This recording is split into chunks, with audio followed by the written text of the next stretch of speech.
कि लगातार झारखंड में इस तरह की घटनाएं सामने आ रही हैं। देखिए, पूरे देश में आखिरी नफरती माहौल बना कौन रहा है? आखिर होली को लेके जो बयानबाजी है वो कौन से दल के लोग कर रहे हैं? किस दल के नेता कर रहे हैं? किस दल के महत्वपूर्ण पद पे बैठे हुए नेता कर रहे हैं?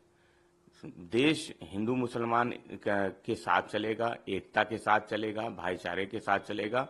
देश का हिंदू मुसलमान वो हमेशा मिलजुल के होली, ईद और अन्य त्यौहार मनाता आया है, आगे भी मनाता रहेगा। भारतीय जनता पार्टी की नफरत की राजनीति वो चलने वाली नहीं है। झारखंड में जरूर एक घटना सामने आई है, लेकिन समाजवादी पार्टी समझती है वहां पे एक जिम्मेदार सरकार है, वो शांति बहाल करने के लिए कदम जरूर उठाएगी। एक और सवाल है, तुषार ने कहा कि वो आरएसएस को इसी तरह से एक्सपोज करते रहेंगे। एक इवेंट के दौरान उन्होंने बयान दिया था जिसके बाद उनको आरएसएस और कई कार्यकर्ताओं ने घेरा भी था केरल में, और उसमें उन्होंने कहा कि यहाँ पे इतने यहाँ के माहौल में भी अगर मुझ पर हमला करने का प्रयास किया जा रहा है तो किस तरह से कहाँ तक चीजें पहुंची, लेकिन मैं इसी तरह से इन लोगों को एक्सपोज करने का काम करूंगा।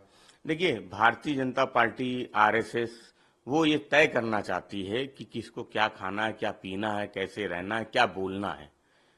देश बाबा साहब के संविधान से चलेगा और संविधान ने अभिव्यक्ति की आजादी दी है।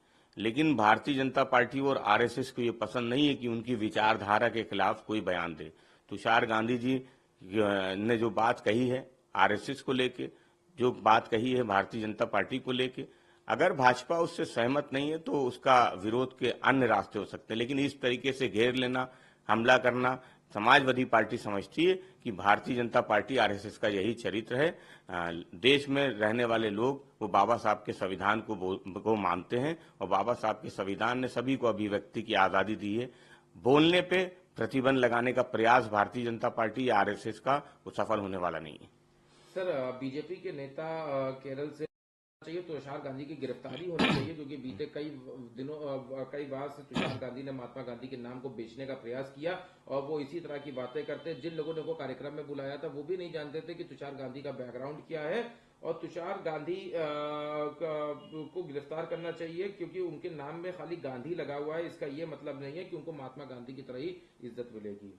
देखिए, सवाल ये है कि कोई व्यक्ति, उसके अपने विचार हैं, वो अगर कोई विचार व्यक्त करता है, आप उससे सहमत नहीं हैं, तो आपको ये अधिकार नहीं है कि आप उस व्यक्ति को घेर ले या कानून को हाथ लेने का प्रयास करें। तो समाजवादी पार्टी समझती है कि अभिव्यक्ति की आज़ादी है, और अगर बयानों का सवाल है तो भारतीय जनता पार्टी लगातार नफरती बयान दे रही है। उनकी सोच क्या है ये पूरा देश जानता है। इसलिए अभिव्यक्ति की आज़ादी है, बाबा साहब का देश है। जो लोग बाबा साहब के संविधान को नहीं मानते हैं, उसमें विश्वास नहीं रखते, वो लोग ही तुषार गांधी जी के खिलाफ इस तरीके का अभियान चला रहे हैं।